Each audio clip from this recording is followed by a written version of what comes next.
I'm literally recording a podcast and talking to you at the same time. All right. Yeah, we're just starting. It's all good. Okay, I'll call you when I'm done. Bye. Isaac? Bring him in. He has the same name as your middle name. That's true. Probably why you hired him. It's the only reason I hired him. He's a fucking idiot. But I liked his name. And I like his dad. His dad's an actor. Yeah? Did you not know that? Nope. His dad, I guess we're talking now, are we? His dad is Brian Markinson, who I first noticed on the Fargo TV series. What? I love that show. Did you see the season with Billy Bob Thornton? Yes, the first season. His dad is the guy who, he's not in a lot. I think he's in 2 episodes. Yeah. But you know, the guy, the trucking guy, I can't remember the name of the character, gets killed. And so they send in people to figure out like the guy who's deaf. Oh yeah. And then, and they meet with Isaac's dad. Whoa. Who's I had no like idea. Max Gold is who he plays on the show. Oh man. It's a guy who works here named Isaac, who works for the Simkin Arts Management. Good dude. And his dad's an actor. And I was a bit obsessed. He was on Mad Men. He was on a whole season of Mad Men.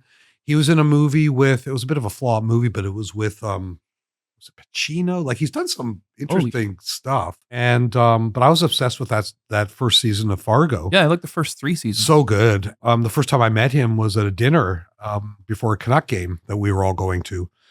And Isaac said, "Hey, you want to have dinner with my dad?" And I said, "Love to have dinner with your dad." So we show up. I show up to, and it was that funny Frankie's Jazz Club on Beatty Street. Oh yeah, okay. And I show up, and there's Isaac and his dad, and I walk up to the table, and I pull out a line from Fargo. Yeah, like I figure, yeah, you know, and he didn't remember. So I say, he's like, before I can even get introduced, I say, "Why are there no libraries in this city?" It's such a deep cut. And he just looks at me like, "What the fuck is like what?" Yeah. I said, "Why are there no libraries in this city?" Yeah. And he's just looking at me like, yeah. I'm like, "Okay, sorry, man. It's a line from Fargo." I thought he said, "Oh yeah, it's when." I said, "I'm sorry to disappoint you. I don't actually remember every line from movies or shows I did, years ago." So, but lovely guy, really lovely guy, and well-known character actor. Well, you held a lot of restraint when we were hanging out with Tom Green. You didn't quote any of his movies to him, and you just quoted him to me like 10 minutes ago. Oh yeah, I did quote Tom Green. I forgot. We almost worked with him. All right, everybody. Hi. I've already started the podcast, but I guess I should introduce the podcast. This is an episode of I Hate Simkin. I am Jonathan Simkin, the subject of the hatred in the title of I Hate Simkin. That's me. Again, I'm making an effort to say more at the beginning so that people know who I am. I said my name. You know my name is Jonathan Simkin. I already said it. I'm not going to say it again, or maybe I'll say it one more time. Jonathan Simkin. Actually, Jonathan Isaac Simkin. Thank you. That's my middle name, Isaac. In Hebrew, it's Yitzchak. Chad Kruger likes to make fun of me and say it's Yitzchak. But that's not my name. And how dare you, Chad? How dare you? Yeah, he once called me from Europe with a bunch of people and said, he was probably inebriated. I don't know that for a fact. He said, "Hey, buddy," I could hear there were other people there. "Tell everybody your name, your Hebrew name." Yeah. I said, "Yitzchak." "You see? Yitzchak. I told you. That's his name." He was in a synagogue at the time. He was really interesting. At the time. Yes, exactly. My guest today is Kevvy Maher. I think Kevvy because Kevvy's not his real name. It's his nickname. So Kevvy in quotes. Kevvy Maher. No relation to Bill Maher. Nope. No relation to Dean Maher. Met him. No relation to Fred Maher, the guy who used to drum with Lou Reed. Irrelevant. Okay. And known for a lot of things, Kevvy, known for his band Fake Shark, known for working with many other artists, but probably best known for co-writing the I Hate Simkin theme song. Yeah. Is that in a way your proudest moment as an artist? I think it's probably what I'll be known for. Let's make the tombstone now. Well, let's talk about the theme song for a half second, not too long, because it doesn't really deserve that much conversation probably. But all I remember is coming to you and saying, "You know that song Poison by Belle Biv DeVoe?" And you said, "Of course." And I said, just get me something like that. Get me like a beat New like Jack that. Swing. Exactly. Yeah. And that's what you did. And then I came in and rapped over it. It was so funny to me. It's maybe the most restraint I've had to hold within a recording session, because you just came onto the mic so confident and so loud. You're like, Simkin! I hate Simkin! You're just like yelling it. Yeah, it was I'm passionate about it was self-hatred. very funny, and it was one take. So you could put that on your resume and smoke it. That's right, one take. And it's, I do actually have a SoCan account. I actually have a Stereos writing. That's right, on the Stereos song. Not Stereos, they were I-95. I-95. That's true. I have a small little piece of that, and now I'm going to register this song. Okay. And just wait for more. the money to come rolling in. You were in a Jackalope song. Oh, you might be right. No, you were. You did an SCTV reference, and it was like in the song. Oh, I think that actually. I'm ready for my close up. That actually rings a bell now that you say that. So, but we are going to talk a bit. We've done a separate verses for those of you who would like to hear more about Fake Shark's new album. I'm going to Rhythm Prison. It's one of those. I'm just going to wait. I want to always say prison. Yeah, you know. Rhythm Prism. Yes. Not prison, even though in my brain just it always to make it difficult to look up my artwork. Well, it's like a tongue teaser. Yes. It's like a tongue twister. You know? Yes. We have a long relationship now. Yeah. And it was funny, as I was sitting here thinking about doing this podcast, I was like, how the fuck did we even meet? Because I don't remember at all. I'm old, arguably senile, or at least getting there. I can't remember stuff as well as I used to. And I smoke a lot of pot. So my memory is fucked. And so I was trying to remember, like, how the hell did I first meet you? Do you remember? Yep. Okay, let's hear it. So my old band was called Fake Shark Real Zombie, and it was like a heavier band. And we had hired Dave Ogilvy to produce the album. And at the time, I wanted to get more into production and programming and stuff. And so I asked him if I could just like hang out and help him with things. And I started working on things he was doing. And so he had me in his band Jackalope, who was on 604. So I started playing guitar in Jackalope. And then at the time I had been working with this band called Fan Death, and they were having some hype. And you were about to start Light Organ, the label. And Louise Burns was like, I would like this guy Kevvy to work on my album. And so me and Dave Ogilvy co-produced that album. Oh, and then that's in the old 604. Yeah, and you weren't quite managing me as a producer yet, but you thought you'd like to see if I wanted to do some co-writes with some of your artists. So the first artist was Carly Rae Jepsen. And then Carly and Louise were both like, you should work more with this guy. And so you started working with me as a producer first, and not my band, because I was in a really bad management deal at the time, and you helped me get out of. I don't remember. I mean, everything you say, when you say it, I'm like, oh yeah. But isn't that something? Yeah.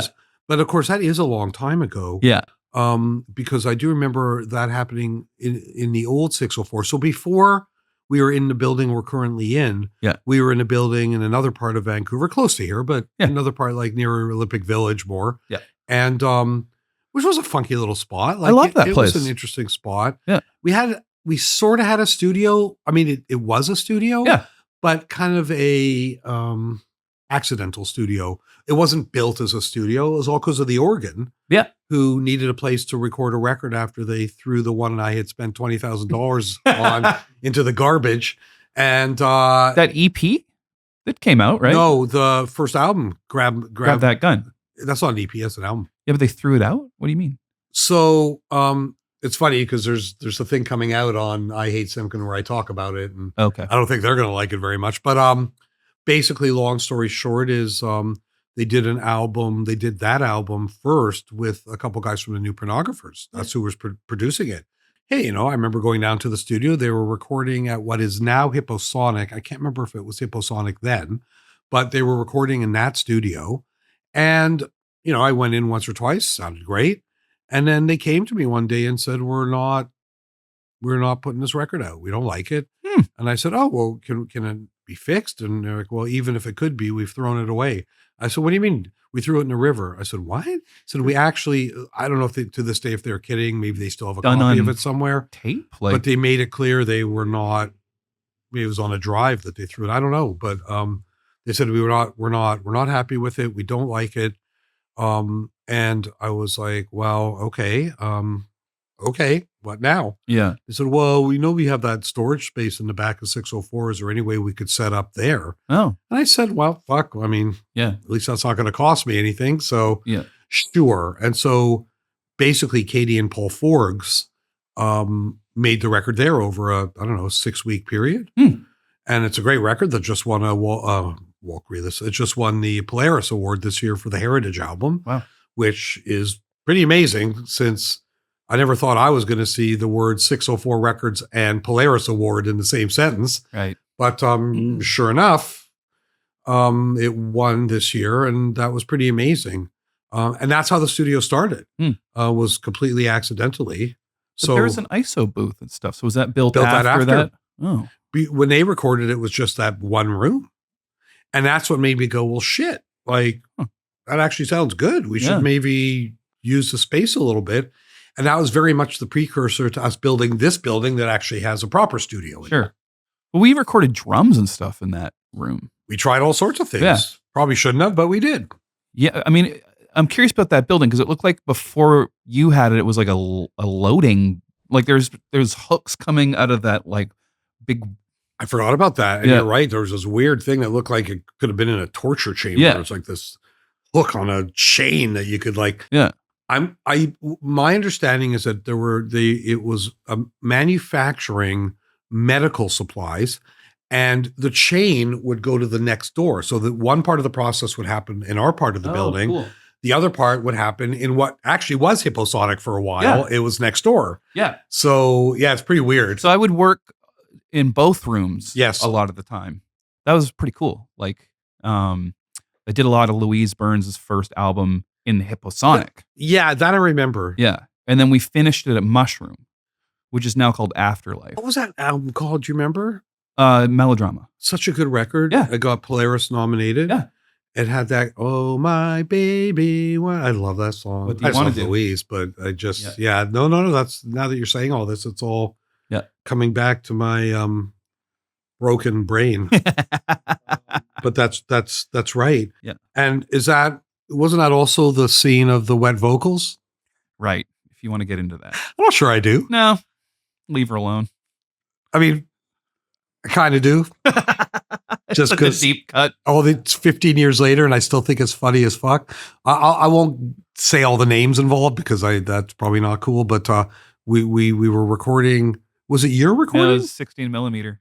I remember they were there. Were you singing on there? I wasn't even there. You told me about it after. She was I'm not going to get into it. Yeah. There was a person that we both know who was there. I mean, really, it's no big deal. It was like some horrible thing, but she felt the need to make some comments on the recording and was going on about how the vocals were too wet. And I didn't really know what that meant at the time. I know now it just means too reverby, really. But I thought it was so funny. And I mean, part of it was just like, number one, shut the fuck up. Like, you're not producing this record. I don't really give a fuck what your opinion is. But then it also just, so for years and years up till this very day, from time to time, I'll pull that out just as a stupid thing to say. One thing about a long working relationship with Jonathan is constant inside jokes that come out of nowhere at 4 a.m. in your email. So I've gotten vocals are a little wet as an email. For years and years and years. The other one was Gunt. Got that one a few times. And also the mayor of Pimpleton. But that's the hardest I've ever seen you laugh. Oh, yeah. It was me, you, and Nick Pursuit. Yep. And we were at the old 604. And I made that in reference to somebody. I don't want to say who, but it's the hardest I've ever seen you laugh. I was laughing at how hard you thought it was, how funny you thought it was, because you couldn't even finish the sentence. Yeah. You know what I remember about that? That was right when the original pressing of Carly's album came out that had to be destroyed. I don't even know if we're allowed to talk about that. I don't remember that. The album that me, Ramsey, and Ryan produced for her that just never came out. Oh. And I never got a physical copy of it because you guys had to destroy it, but I saw it. I still have it. Do you? The actual, see, that's funny that you say that because I don't actually remember that. Like the record, I remember that we ended up, like what happened was that we made this record. The first single is Call Me Maybe. We put out the first single. It did obviously phenomenally well. And then Carly, we signed the rights to the record over to Interscope for the rest of the world outside of Canada. Interscope did what American labels do, which was like, we don't know who any of these producers are. Like, let's get like a bunch of name producers which was what a fucking, and it came out like a year later. The whole thing was a mistake. Like, and listen, she's had a nice career. But I still to this day think that was a mistake. We had a beautiful album. It was awesome. And it would have changed all our lives. Carly and the label made a decision, and I could have made a stink about it. But the thing is, it was her manager. It wasn't, and that's what she wanted. So, your job is to give advice. And if somebody doesn't want to follow it, and that's fine, and it's not like it was a disaster. It wasn't. But I sure prefer that first. I will say flat out, I think that record we made was better. Yeah. And I think, you see things like Curiosity, which, because by the way, people, you can still get the original EP. Mm-hmm. So we ended up making it like as a compromise with Interscope, we released an EP in Canada. And then, but it only came out in Canada. I don't think you could even stream it outside of Canada. But it had the version of Curiosity that Ryan Stewart produced. Yeah. What a great tune. Totally. And it was a big hit here. Big stinking hit here. And but they had it re-recorded in the States with Dallas Austin. TLC. Who's a TLC producer. Yeah. And I will say this, he definitely succeeded in turning it into an album cut. Like that thing was a single here, and I still think it should have been the second single there. Do you remember before Call Me Maybe came out? This is so funny. Carly and I called you, and because Call Me Maybe was going to be the single, and Carly and I called you, and we were like, I think it's a mistake, man. I think Curiosity is the first single. Okay, well, but you weren't the only ones who felt that way. You're like, I just have a feeling. You were not the only ones who felt that way. Universal was our distributor at the time. Yeah. And that was their first choice too. And I've told this story a million times, so I was bore the public, but a lot of the reason I ended up putting my foot down on that one, well, number one was my own just sense of intuition on it all. But my kids had something to do with it because, I have two sons. They're actually coming home tonight. And at the time, they would have been, they're 19 and 23. So that they would have been like 11 and 7 or something. Yeah. And boy, they couldn't get enough of that song. Huh. Play it again. Huh. And let me tell you, my kids don't, just because it's dad's label, they don't give a fuck. Yeah. Like they don't like stuff just because it's all. In fact, they're pretty open about the fact that they don't like most of the stuff on the label. And that's fine because that honesty is something I appreciate. That's why I often do ask their opinion about what they think about this song or this artist, because if nothing else, I'm going to get an honest opinion. Yeah. And they liked Dear Julian. I remember that. They did like that too. So they absolutely loved Call Me Maybe. And it was such a strong reaction. Yeah. That I was just like, nah, that's got to be the single. Yeah. Right. It's interesting. I wonder what would have happened if we had gone Curiosity first. I don't know. Because it's hard to know if Curiosity did as well as it did because it was the follow-up to one of the biggest singles in history. Yeah. Or whether it's just I just think it's a great song. Yeah, it's undeniable. And I do not like the version on Kiss. I just don't. Yeah. It's just kind of there. It ain't great. Yeah, I loved Ryan Stewart's version. Yeah, it's really, really strong. Yeah. And then, so did you have, again, sorry, my brain, did you have writing on Tug of War? No. So it all started on Kiss. I came in after, and Carly and I wrote like 6 songs right away. And which ones ever came out? Turn Me Up and The Store. And then there's... And Dear Julian. Dear Julian never came out. Oh, she has a song called Julian. It's a different song. Yeah. I think there's elements of it, but I'm not really a part of it. Okay, right. Yeah. So Store and Turn Me Up. And those are both, one of them's on the B-side record, Store. Store's on B-side record, yeah. Who ended up producing Turn Me Up? Matthew Coma? No, it was Andy Wallace, I think. No, it was Josh Abrams. That's who it was. Yeah. That's right. Yeah. And Dallas Austin tried Dear Julian, and I never heard what happened with it. I don't think I did either. So, Yeah. okay. Well, that's Which interesting. I love TLC, so I was really excited about that. It's always been important to me to try and do as much cross-pollination of our label artists as possible. Mhm. And I mean, look at Call Me Maybe is probably the primo example. I Yeah. mean, written by Tavish Crow, who at that point was in a band called By Starlight on Yep. the label. You, Mhm. in that case, it was Josh Ramsey from Yep. Marianas Trench and Carly.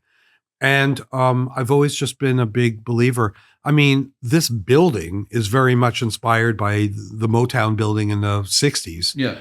I remember seeing that documentary about Motown and, the reporter or the interviewer saying to Barry Gordy, like, what, can you explain this building? Like, he said, oh, it's easy. We make the music back there and we sell it out here because they had a record store in the front of the building. Cool. And in my brain, that always made so much sense. Yeah. And so, but it's funny, right? Because all these little things go into it. I mean, if the organ hadn't thrown that record away and made a new record, would this building exist? Would I have even had the idea? Yeah. I don't know. I don't know. It's funny. Yeah. But you have certainly been a part of that ecosystem and have worked with a lot of different artists on the, some that have done well, some that haven't, but whatever. That's just the nature of the beast. Yeah. Yeah. I've been lucky with that stuff. And like, that's interesting. That was kind of the beginning of me being a co-writer. Like Carly was technically my first co-write. It's pretty crazy. And now it's like such a big part of my life now. Just off the top of my head. Yeah. I mean, Hotel Mirror you've worked with? Yeah.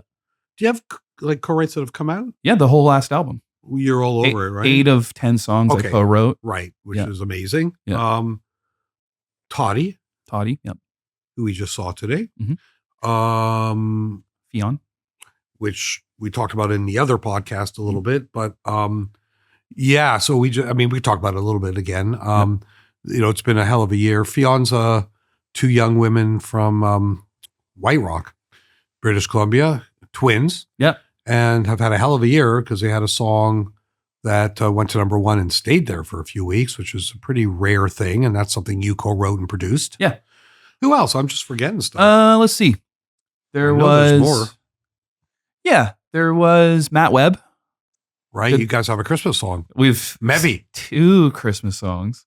And then he had an EP. That was another one of the first people you set me up with to write. So, and then I produced his album Right Direction. I'm trying to think of who else. There's been a lot. Is that the one that's got the video that's kind of a takeoff on Silence of the Lambs? Yeah, but that's a song he did with Ryan Stewart.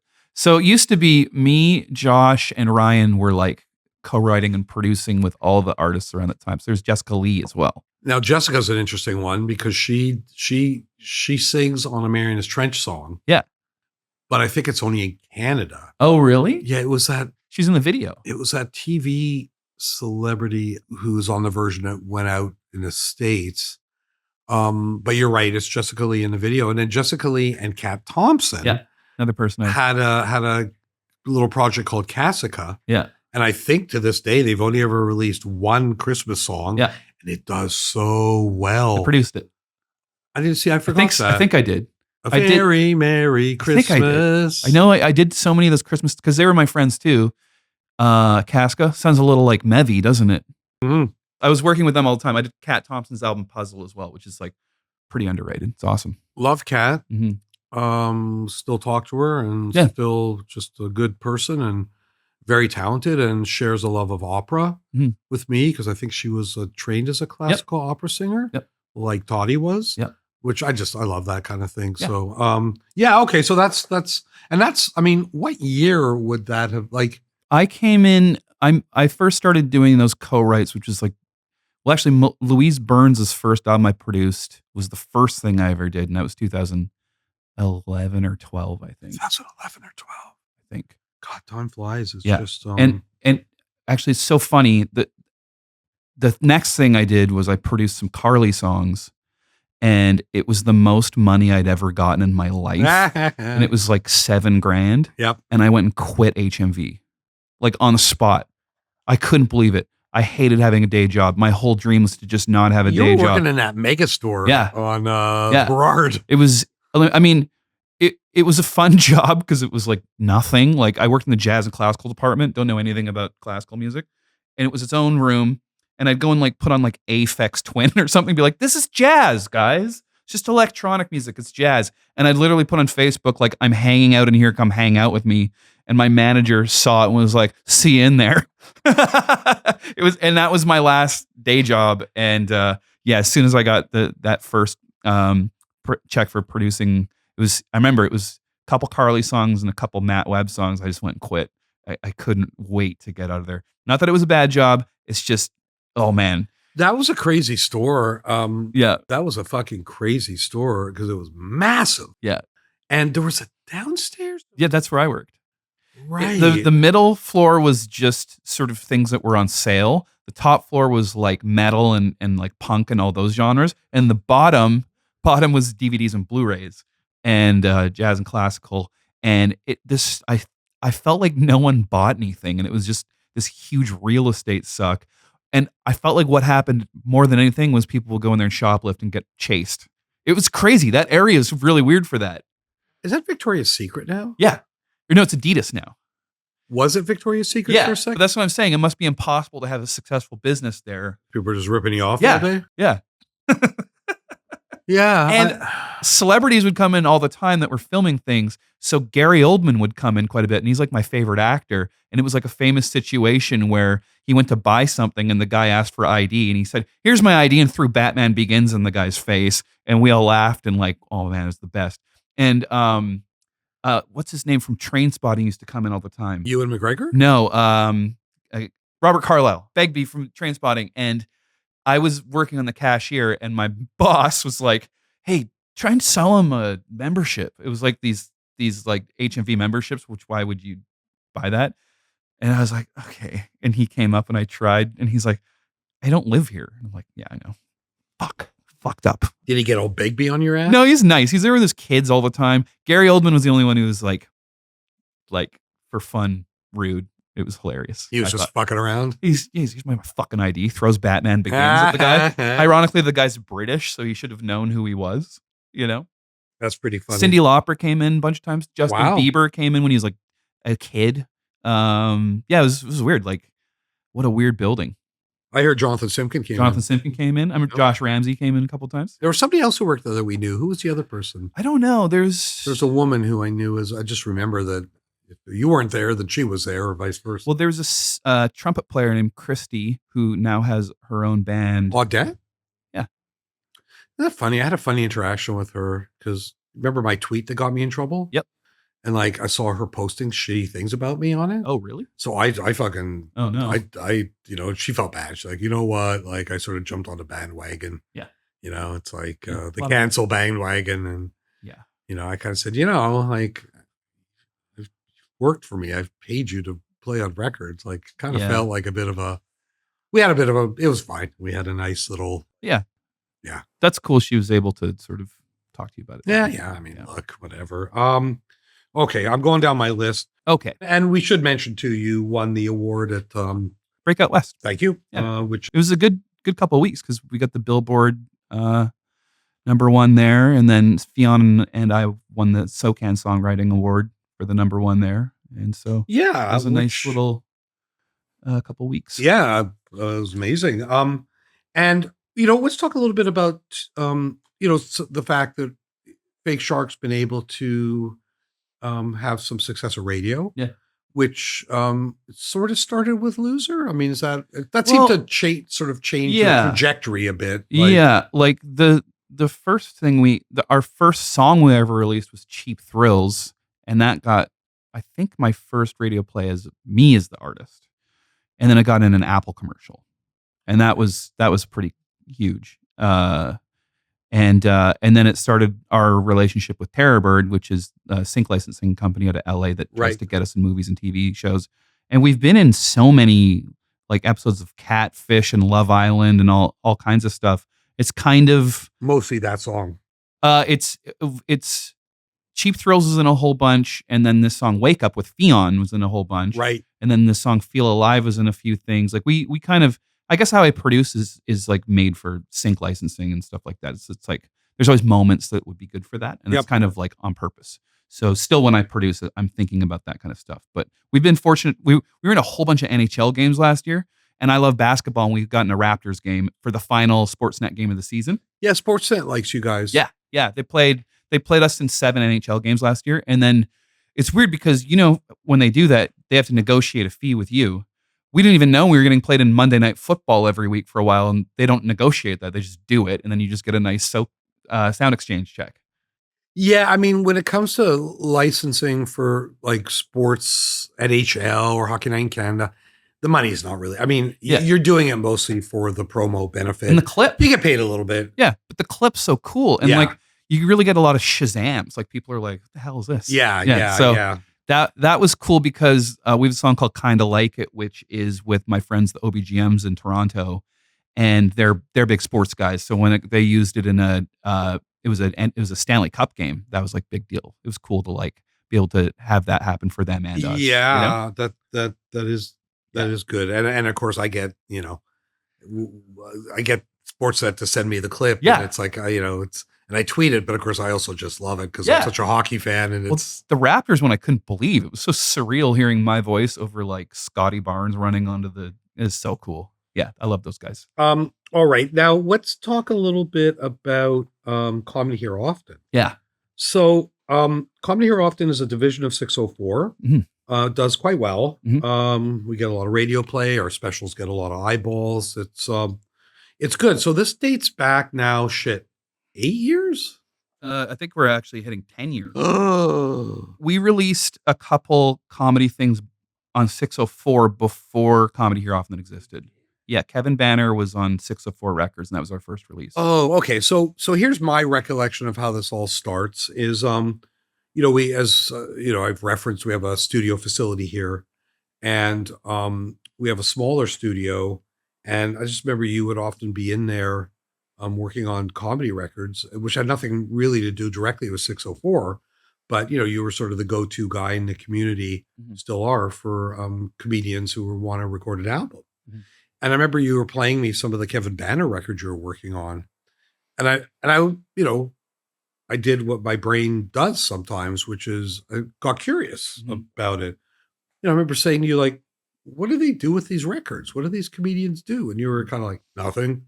And I'm like, what do you mean nothing? Like, well, they get some CDs made up for their tours, and, they'll put it on Sirius and they'll send it to Sirius, or they'll put it on Spotify. They'll send it to Sirius and cross their fingers that Sirius likes it. Yeah. And I'm like, it seems so strange to me. I'm like, well, why aren't people putting more money into promoting this stuff, or why? And, that's just my nature. Once I hear something like that, my brain's like, well, hold on, maybe there's something I remember at some point saying, well, do you think Banner would be interested in signing?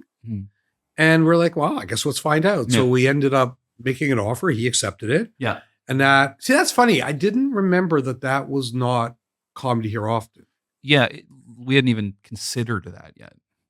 We were just signing one comedian. Well, yeah. One record. So that one, it doesn't even have the Comedy Here Often logo on the vinyl or anything. Wow. Yeah. See that you could be right. Cause I remember it was once Katie Horsley was working here. Yeah. I think she might have even come up with a name. Yeah, I think she did. So do you remember the first Comedy Here Often release? I think it was Shirley Gnome. I think we've released a lot of records with her, and I think that was the first one. Remember, there was, God, I should have researched this. There was an article on the first batch we signed, and so there's a picture of the two of them and Charlie Demers. I didn't know shit about comedy. Yeah. I mean, I liked comedy. I knew who I liked. Yeah. But I didn't know anything about the business of it. Yeah. And, I flew out to Toronto, where I was out there for the summer, and I set up a meeting at Sirius XM with Ben Miner and Joe Fistel, who used to run, I think it was the programming director for Sirius XM. And I remember sitting in the boardroom, and this was in the old building at Liberty Village, sitting in the boardroom and saying like, hey, I'm starting a comedy label, and, I wanted to introduce myself because I know how important you guys are to the sort of landscape in Canada. And they're like, oh, like they both seem so surprised. Like, why would you do that sort of thing? And I'm like, well, I love comedy, and I feel like if somebody actually put a little money into marketing and promotion, Mm. and they both looked at me like I was nuts. Yeah. Like money, like you're Yeah. going to spend money. I'm like, well, you kind of got to spend money to make money. I don't know. Like Yeah. and that was kind of how it all started. Yeah. And it's done well. Like it's Yeah. really done well. And we have a ton of records in the pipeline right now. Oh yeah. Yeah. We're booked like well past the summer for that kind of thing. I was happy that they were happy that someone was going to take it seriously, like a real, Yes. how a music record label would take a comedy label. And so that was cool. It was cool when they would come out here and like see how we did things. And we started doing live shows in the soundstage. And I think you sent Kevvy Maher and Shirley and Sean McDonald and a couple other people out there to do the press junket, which had never been done. Yeah. Yeah, and people noticed, and people, Yeah. it's been interesting because comedy in Canada works very different than the music side of things, Yeah. and here's a question, and it's a weird question maybe, but when you think of comedy versus music, Uh-huh. who do you think's more vicious? Do you think? Comedians, Yeah, the worst people ever. yeah, I've worked in every part of the entertainment, like movies, music, stand-up comedy, and by far they're I actually think musicians are the best, which is crazy. But I forget who I was talking to about this, and they were like, I said that I think comedians are the most vicious, and they were like, Broadway actors are the worst. Oh, what's that? Well, I And then haven't someone dealt else with is that. like, ballet dancers are the worst. That's so interesting, So too. it could be worse. Could be worse. Yeah, I have noticed it. Like, for example, we have we were nominated this year for a Juno for Carly Rae Jepsen, which we're all thrilled with. Yeah. Well, we also have a win under our belt. We won with Andrea Jin, Yeah. Grandma's Girl, a couple of years ago. Yeah. And like, there's a great example where when we signed her, there was a lot of shitty local Yeah. pushback, which I've never had that. I didn't understand it. Like, why do you care if I sign someone? Well, she's not ready and she hasn't paid her dues. And Yeah. I'm like, I will say around that but time- she's funny. Everyone that we would sign, I would get a phone call from someone about it. Complaining. Yeah. Why would you sign that I can't person? imagine you signing a band and me calling a meeting with you to tell them they don't deserve it. Yeah, I think it's weird. It's fine. Listen, I can't pretend to know what it's like to try and make a living as a comedian. I'm sure it's as hard as trying to make a living as a musician. But I think it's having harder said 'cause that, there's no, like, at least musicians can get grants and stuff. It like stand-up comedy's not taken seriously as an art form in this country in a lot of Yeah. ways. That's why everyone who gets successful moves. well, we fought to get the Juno back. Yeah. Because that Yeah, Juno you're a big part was of that. gone. I was a big, thank you for acknowledging that. Yeah. I was a big part of that. And I'm glad it worked out. I will say that too, though, about the comedy community. They will rally around stuff. Like when JFL tried to take over Yeah. Channel 168, the pushback was brutal. It was the one time they all worked together. It's the one time they all worked together.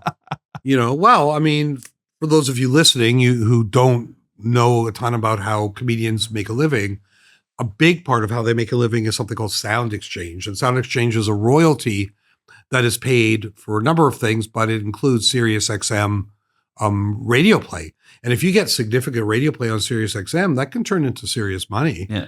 And, we'll have records where it's like, it made $12 on Spotify and like 40 grand on Sound Exchange, Yeah. Yeah. So it's important. And I think JFL just completely misread the room. Like they just completely misread it. And the pushback was, I've never seen anything like it. It's amazing. It happened quickly and severely. And, I remember talking to, Bruce Hills and Randy Lennox, because Randy was still the head of Bell then. Mm-hmm. And, I called the two of them and said, we got to get in a call today. Yeah. And I was just like, you don't understand what's coming. There's a tsunami coming. Yeah. And they were just like, no. It'll blow over. We'll get Howie Mandel to make a video. It'll be fine. And he did. And that made it worse. Yep. Sitting in his fucking luxury mansion. It was amazing. But, boy, honestly, what did it take, a week before they pulled back? I think less than that. I never seen that happen where something like that happens and they're like, okay, fine, have it back. And of course, since then, JFL's kind of taken a bit of a nosedive. went bankrupt or whatever, almost went bankrupt. I don't know what I happened. thought they did. And then I thought there was like some phishing scheme thing that happened to them like right after that too. You know, I've heard so many different things, Yeah. but at the end of the day, I mostly just don't give a fuck. You know, like I think like we do what we like. I've treated the comedy like I've treated the music, which is, you know, we have this lovely infrastructure here. Yeah. We have a building where we can actually create content. Mm-hmm. And it's like, I don't really care what's going on outside of this building. And we're lucky. We have some comedians who we've had some nice success with, and they've been loyal. And I mean, what is that? Our third Charlie Maher album? Second? Third one, and I think we've done 4 or 5 with Shirley Nome. We've done more than one with Sean McDonald. We've done more than one with, we're about to do another one with Dave Harris, who we've already done. I mean, I love that. I love, Kyle Bottom. because it feels more, Kyle Bottom, it feels like a community. Like it just, it's good. And then we have these comedy shows that we do here. And if any of you want, go look at the Comedy Here Often Instagram page, and you'll see all these great clips. Yeah. And that page does really well. And that's all filmed in our building. Like those are all clips that are done at our last Friday of the month showcases, which it's lovely. I mean, that's about as happy as I am. Like we just filmed a special for Rachel Schaefer. Yeah. And that was just last Friday. And like a week ago today. And wow, what a great night and what a great vibe. You know, I love that. Like I love the being able to actually, you know, make that stuff here. Yeah, we've made some great specials. You've been involved with some other Juno award-winning records. Yeah. Comedy records like who? And Decker? Carly's Kiss won 2 Junos as well. That's true. I did Ivan Decker's first one, which won it. I did Jacob Samuel's album and Sophie Buttles. Did those both win? Yeah, but I've been nominated like 12 or 13 times. So there'll usually be a couple nominations per year. So I did 2 Grammy. Did you get a Juno Award when you produced it? Yep. I didn't even realize that. Do you go ahead and get them? Yeah, of course. So you got them in your house? Yeah. Yeah. Do you sleep with them? Yep. I spoon them. Do you do sexual things with them? Well, cut this part. Do you ever hold them out your window? Go, look at me, look. And the winner is, I'm going to recreate it. You ever do that kind of shit? I don't want my neighbors to know I have stuff like that in my house. Yeah, that's probably a good point. There's some break-ins in my neighborhood. That's what's happening in the city now. It's like the nice neighborhoods, the safe ones, suddenly it's like, oh, my bike got stolen right out of my place. You know, it's funny you say that because, I mean, I have been noticing that too. Yeah. But it is funny. Like I was sitting in my office last night. It was late. I don't know what time it was exactly, but it was late. And I just happened to look at the security camera and there's some creep like peering in the front door. Yeah. And peering into windows. Really? And so I went running down, of course, and in my underwear. Yes, I work in my underwear. You got a problem with that? Anybody in this room got a fucking problem with that? I personally love it. Good. Okay. You should, because it's quite a sight to behold. Let me tell you. Yeah. Yeah. So I, by the time I came running down, he was gone, but then I went and looked on the camera and it was creepy. Like he came up to the front door and kind of looking in and then went to the window next and, you know, like put his hand up to like, yeah. So you got to get like that building at Carol and Cordova that has the little acidic misters that mists people in their faces with citric acid. Come on. Is that true? Yeah. Where? It's this building over there at Carol and Cordova that does that. So there's this one corner where everyone would go and there's a security camera on it and now it shoots a mist out. I hate I to can't believe admit you don't have that. I hate to admit it. I love that. Yeah, well, you already have some stuff like that, but not a misting gun. You also had something to do with starting the podcast network here and that people are actually listening to right here. That's true. I mean, it was part of Comedy Here Often in the when beginning. it started. Yeah. So credit where credit's due. So the very first podcast on it was the Comedy Here Often podcast hosted by me and Alexi. Right. And we had some big guests on it. We had like Nikki Glazer Mark and Norman. Dan Soder and Mark Norman and Mark Hoppus and all these people. But I just felt like having a very general comedy podcast, like you could when it first started, wasn't a thing anymore. And so I kind of became uninspired by it. And the podcast thing is weird, right? Because like you never really know, like it doesn't feel like as a cultural phenomena, it's as happening as it was. I think the pandemic had something to do with that because people spend so much time alone. And I think it was nice to have the podcast to, and look, some of our podcasts do well, but that's a tough business. Totally. Yeah. It's so I feel like nowadays, if people get into like a new one, it's usually like a niche interest one. as opposed to like a very general Do comedy. you one. listen to certain podcasts? Yeah. Like what? Yeah, I really like this one called Song Exploder. It's like they'll have on like, you know, a musician like Tame Impala, and then they'll solo the individual tracks from his session, and he'll explain how he made them. So it's a music That's one. interesting. Yeah, I like that one. When Mark Maron came out, that was like the first one I got into. WTF. Very popular. Really one. loved that one. But that was like a general Where one. are you on Rogan these days? I mean, you know, he's so all over the place politically that I just don't really watch it. But if he has someone like Quentin Tarantino on, I'll watch that. It's interesting. He suddenly doesn't seem very pro-Trump. No, he changed. He changed a bunch of times now. The only podcast I listen to is Daily Beast. Okay. Which is a political one. Yeah. I highly recommend Inside Trump's Head, which is Joanna Coles and Michael Wolff. Okay. It's really, okay. It's so funny. Really? Because he's the guy who wrote all the biographies of Trump. Oh, really? So Trump gave him full access to everything. I didn't realize. So he knows him in a way that most people don't. Yeah. But now he's suing Melania about something. So it's like the whole thing's just yeah, it's pretty wild. Oh man, what a dumpster so fire. I highly recommend that one. Yeah. And then I highly recommend I Hate Simkin. I hear it's great. It's very good. What else is going on with you these days? Like anything, obviously Fake Shark, obviously all the comedy stuff. What else? New Fionn, new Madison Gifford. What are you doing with Madison? Just writing some good songs coming out. I'm trying to. Did you see her? She was here. I'm trying to do some more country stuff. So I've been doing some co-writes in that field, and I like the song structure element of it. So I'm doing that. Going to go write with OBGMs in Toronto. Going to write with this artist Ash Malloy out there. She played our Summer Light Festival last year. Yeah. Just a bunch of co-writes. I if I'm not careful, I'll just do so much comedy and not enough music. So. All right. What else? Anything else you want to check out? Rhythm covered Prism. A lot of stuff. Rhythm by Prism. Fake Shark, and that's about it.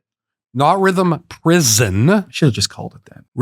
Well, I like that name too. Yeah. If you don't like it, call it Rhythm Prison. Prison, of course, suggests you can't escape, and maybe there is a negative connotation to that. Absolutely. But maybe you don't want to escape. I'm in Rhythm Prism, and I love it. Exactly. Life sentence in Rhythm Prism? I'm down with that, Your Honor. Okay, thank you so much, Kevvy. Thank you. Grant, take it away. Okay. If you enjoyed this podcast, please rate it or review it. And your reviews may be in a future episode of I Hate Simkin. You can do that at Apple Podcasts, Spotify, wherever you listen to podcasts. 5 stars. We're going for 5 stars only. Nothing below 5 stars. It's not worth our time.